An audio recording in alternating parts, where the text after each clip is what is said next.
नमस्कार, आदाब, सत श्री अकाल। मैं कृष्णा राष्ट्रवादी। मेरे पीछे आप तस्वीर देख रहे होंगे और इस समय ये तस्वीर आजकल पूरे भारत में सभी युवाओं और ख़ास करके जो यूपीएससी की तैयारी कर रहे हैं, जो बच्चे पढ़ रहे हैं और जो एक आईएएस और एक पीसीएस का सपना देखते हैं, उनके जहन में ये तस्वीर इस समय रच बस चुकी होगी। आप देख रहे होंगे इधर ज्योति मौर्य और आलोक मौर्य की तस्वीर। साथियों, ये वीडियो तमाम इस समय ये पूरा का पूरा इस समय मैटर गरमाया हुआ है। तमाम तरीके की बातें आ रही हैं। कुछ लोग अपने पत्नियों से ड्राफ्ट लिख के ले रहे हैं कि किस तरीके से कि वो आजीवन जब तक वो तैयारी करेगी वो किसी और के साथ ना जाए। तमाम तरीके की आप 450 से अधिक जो पतियों ने, जो वैवाहिक स्त्रियां थीं, उनको वापस बुला लिया है जो यूपीएससी की तैयारियां कर रही थी। साथियों, खास करके अगर हम देखें इस पूरे मैटर को, आज हम एक अलग परिप्रेक्ष्य से, एक अलग एंगल से देखने की कोशिश करते हैं कि क्या कहीं ऐसा तो नहीं कि ये जो पूरा का पूरा वाक्य बनाया है, जो प्रोपागेंडा जो सेट किया गया है, जो पूरा प्रोपागेंडा बोलते हैं क्या वो? हाँ, जो पूरा प्रोपागेंडा तैयार किया गया है उसके पीछे कहीं कोई साजिश तो नहीं। आज उन बातों की ओर तरफ जाएंगे। तस्वीरें आप देख रहे होंगे कि आलोक मौर्य किस तरीके से पूरा सोशल मीडिया के सामने आते हैं और रोते हुए बोलते हैं कि किस तरीके से ज्योति मौर्य ने उनको धोखा दिया है। मैंने बड़ी मेहनत से, मैं एक सफाई कर्मचारी था और बड़ी मेहनत कर करके मैंने ज्योति मौर्य को पढ़ाया और पढ़ा करके एक एसडीएम के पद पर पहुंचाया। बड़ा सब लोगों ने देखा, बड़ा भावुक करने वाला वीडियो था, पूरे देश में इस समय फैला और पूरी सिंपैथी आलोक मौर्य ने बटोरी। भले ही चाहे परिवार बचा पाएं या न बचा पाएं, लेकिन इनकी सिंपैथी पूरे देश की आज आलोक मौर्य के साथ है। लेकिन और वहीं दीप्ति मौर्य को वर्तमान में लोग अलग अलग तरीके से देख रहे हैं। खास करके महिलाएं, पुरुष अलग अलग तरीके से, अलग अलग एंगल से देख रहे हैं। कोई कह रहा है कुछ तो कोई कह रहा है। तो आज इन बातों को अगर कहीं ऐसा तो नहीं कि इन दो तस्वीरों के पीछे कोई एक और आदमी जो छिपा हो, कोई और विलेन भी हो सकता है।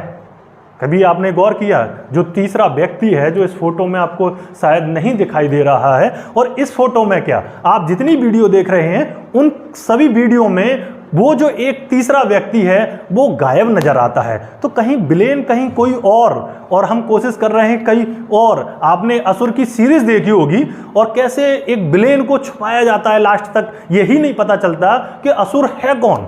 ऐसे ही ये पूरी कहानी का शायद असुर है कौन ये नहीं पता है।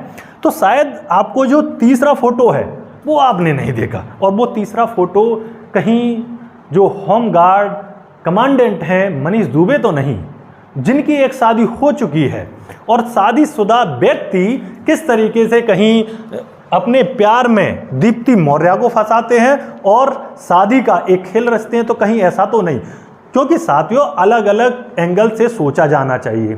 आज इस पर बात क्यों करनी जरूरी है, क्योंकि आज ये जो मैटर है, ये जो पूरा का पूरा चैप्टर खुला है, कहीं ना कहीं इससे बहुत सारी स्त्रियां जो तैयारी कर रही थी, जो लड़कियां तैयारी कर रही थीं, जो सुनहरे भविष्य का सपना देख रही थीं कि वो भी एक आईएएस बनती, उनके अंदर एक जज्बा था। उस जज्बे को कहीं ना कहीं इस पूरे वाक्या ने कहीं ना कहीं उनके जो एक सपने को कहीं ना कहीं धूमिल कर दिया है, उसको मार दिया है।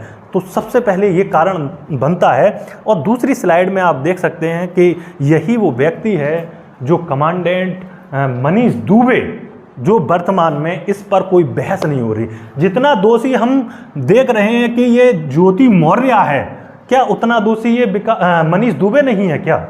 मनीष दुबे पर आपने एक भी वीडियो नहीं बनाई। ये व्यक्ति भी शादीशुदा था, उसके बावजूद भी ये अफेयर रखता है, तो इस पर कोई वीडियो नहीं।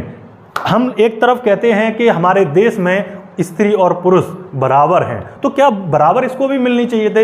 एक को बर्खास्त किया जाता है और एक पर कोई कार्रवाई नहीं होती, तो क्या कहीं ना कहीं न्याय उचित हो रहा है देश में? बताइए, उत्तर प्रदेश में कहीं न्याय, एक तरफ एक को बर्खास्त और दूसरे की अभी भी कोई कार्रवाई नहीं। व्यक्ति कहता है ये मेरा निजी मामला है, तो ये निजी मामला इनका भी है तो इनका भी है। तो लेकिन एक चश्मे से देखना पूरे वाक्य को कहीं ना कहीं हानिकारक होता है। कहीं ना कहीं आपको जो दोनों जो चश्मे हैं वो दोनों से देखना पड़ेगा, तब आपको पता चलता है कि कौन दोषी है और कौन। आलोक मौर्य कहीं ना कहीं आप हो सकता है इस समय बड़े हीरो बनकर उभर रहे हों, लेकिन वे स्त्रियां, वे लड़कियां जिनके सपने थे आईएएस पीसीएस बनने के, आपने ऐसी सैकड़ों लड़कियों का जो एक सपना है वो तोड़ा है। और आपने एक और काम बहुत बेहतर किया है कि सभी पतियों के मन में ये डाउट जरूर डाल दिया है कि कहीं उसकी पत्नी भी बेवफा ना हो जाए ज्योति मौर्य की तरह। लेकिन कहीं ना कहीं एक और सवाल बनता है, क्या पहले ऐसा कभी हुआ है कि एक पत्नी दो पतियों के साथ रही हो कभी इतिहास में? लेकिन आज वो इतिहास कहीं ना कहीं सिलेबसों में आने वाला है। नई एजुकेशन पॉलिसी के तहत अब भगवत गीता को सब जगह पढ़ाया जाएगा, जैसे वीर सावरकर को भी अब शहीदों के साथ पढ़ाया जाएगा, उसी तरीके से नई पॉलिसी में एजुकेशन पॉलिसी में भगवत गीता को पढ़ाया गया है।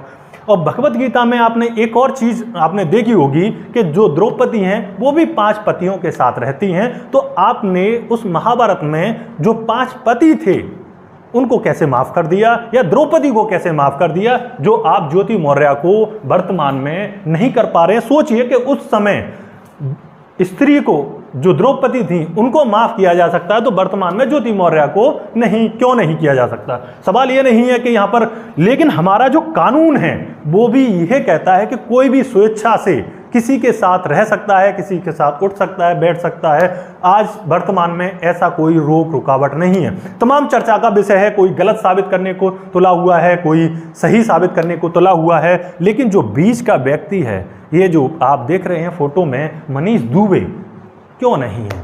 तो सवाल एक और उत्पन्न होता है, कहीं ऐसा तो नहीं कि एसडीएम जो ज्योति है, ज्योति ना हो के एसडीएम ज्योति मौर्य के नाम से तो कोई दिक्कत नहीं है? जो मौर्य है कहीं उस चीज़ से तो दिक्कत नहीं है, क्योंकि आप देखेंगे पूरा जो बहुजन मीडिया है, जो सोशल मीडिया है, वो ज्योति मौर्य पर वीडियो बनाते हुए कम दिखता है। वहीं दूसरी ओर जो जहां पर आप पूरे, जिसको श्रवण पत्रकार कह सकते हैं, श्रवण मीडिया कह सकते हैं, पूरा टीवी मीडिया कह सकते हैं, इसको सबको इस तरीके से बेनकाब कर रहा है। किस तरीके से, क्यों किया जा रहा है? क्योंकि देखा जाए आज आईएएस के रिजल्ट या यूपीएससी के रिजल्ट्स में कहीं ना कहीं जो महिलाएं थीं वो बाजी मार रही थी, वो बड़े बड़े पदों पर दिखाई दे रही थी। तो समाज ये कैसे बर्दाश्त कर लेता, कैसे सह लेता कि जो लड़कियां हैं वो कैसे हम उनकी हुकूमतों में रह सकता था? तो कहीं ना कहीं ये जो पुरुष प्रधान होता है उसको ये शोभा, उसको अच्छा नहीं होता, उसको सहज महसूस नहीं करता कि वो किसी एक स्त्री से ऑर्डर ले। तो कहीं ना कहीं ये भी एक कारण हो सकता है जो आपको सोचना चाहिए। और दूसरी तरफ जो 450 लड़कियों का जो कैरियर है, जिन पतियों ने अपनी पत्नियों को वापस बुलाया है, उनसे एक बार खुद सोच के देखिए, क्या आपको अपनी पत्नियों पर इतना विश्वास नहीं है कि वो यूपीएससी की तैयारी करने जाएंगी और वहाँ से किसी और के साथ चली जाएंगी? तो कहीं ना कहीं आपकी मानसिकता, और क्या आप अपनी गारंटी दे सकते हैं कि पूरे जीवन की कि आप किसी और के साथ में सहज कोई संबंध नहीं रखेंगे, उठेंगे बैठेंगे नहीं? तो क्या आज कैसा माहौल, हम किस तरीके से, और वर्तमान में अगर देखें तो ये जो मैटर है, जो पूरा का पूरा ऐसे लग रहा है कि देश की सबसे बड़ी समस्या इस समय ज्योति मौर्य, पूरा का पूरा टीवी मीडिया, पूरा सोशल मीडिया में बहुत जो श्रवण पत्रकार हैं, पूरा ऐसे लगा हुआ है कि ये देश का असली दुश्मन कौन? ज्योति मौर्य। जहां दूसरी तरफ बेरोजगार, महंगाई या और भी हक अधिकार जो छिन रहे हैं उनके बारे में कोई बात नहीं होगी कि देश किस तरफ बढ़ रहा है, देश में सांप्रदायिकता कितनी बड़ी हुई है, महंगाई कितनी है, बेरोजगारी कितनी है, कितने युवा आज सड़कों पर हैं, कितनों को आपने रोजगार दिया, हमारी अर्थव्यवस्था कहाँ जा रही है, इन पर कोई भी बहस नहीं है। बस बहस है तो सिर्फ ज्योति मौर्य के किसी भी तरीके से। और कहते हैं इस समय अगर ज्योति मौर्य को कड़ी से कड़ी अगर सजा के लिए भी अगर वोट डलवाया जाए तो कितने ऐसे लोग होंगे जो सबसे ज़्यादा वोट करेंगे कि हाँ, इसको पूरे देश से भी निकाला दिया जा सकता है। जैसे बहुत बड़ा, अगर वो बुरा ही कार्य होता तो आपका जो संविधान है, जो कानून बना है, तो वो कानून ही क्यों बनता? तो सोचने वाली बात है। आप उस दूसरे एंगल को भी देखें कि आज वर्तमान में जो लड़कियां हैं वो पढ़ लिखकर आईएएस पीसीएस ज़्यादा बनने लगी हैं। और खासकर अगर मैं बहुजन समाज की बात करूं, एससी एसटी ओबीसी समाज की लड़कियां भी किस तरीके से आईएएस पीसीएस में टॉपर रही हैं। अभी थर्ड टॉपर, जो फर्स्ट टॉपर है, सेकंड टॉपर है, थर्ड टॉपर है, वो ओबीसी एससी एसटी समाज से निकल के आ रही हैं। तो कहीं ना कहीं उन बच्चियों को या उन लड़कियों को तो टारगेट नहीं किया जा रहा कि उनकी जो पढ़ाई है, जो शिक्षा है, वो बाधित हो, कहीं उनको तो टारगेट नहीं किया जा रहा। तो कई ऐसे सवाल आपको सोचने होंगे। और कई बातों पर आपको मनन करना होगा कि बिना बात के आप जिस तरीके से ज्योति मौर्य को और आलोक मौर्य को इस समय आप हीरो बनाने में लगे हुए हैं, तो ये आपको सोचना होगा कि वर्तमान में जो चल रहा है उसके पीछे की कहानी क्या होती है। और कभी कभी इन लोगों को भी पहचानना होगा कि जिस तरीके से ये खेल खेलते हैं कि असली दुश्मन कौन होता है और हम किसको आरोपी ठहराते हैं। तो साथियों, इन सब बातों के साथ में मैं आपके साथ जुड़ा रहूँगा। आपको वीडियो कैसा लगा? यदि आपको वीडियो अच्छा लगे तो चैनल को सब्सक्राइब करें, लाइक करें, कमेंट करें। जय हिंद, जय भारत।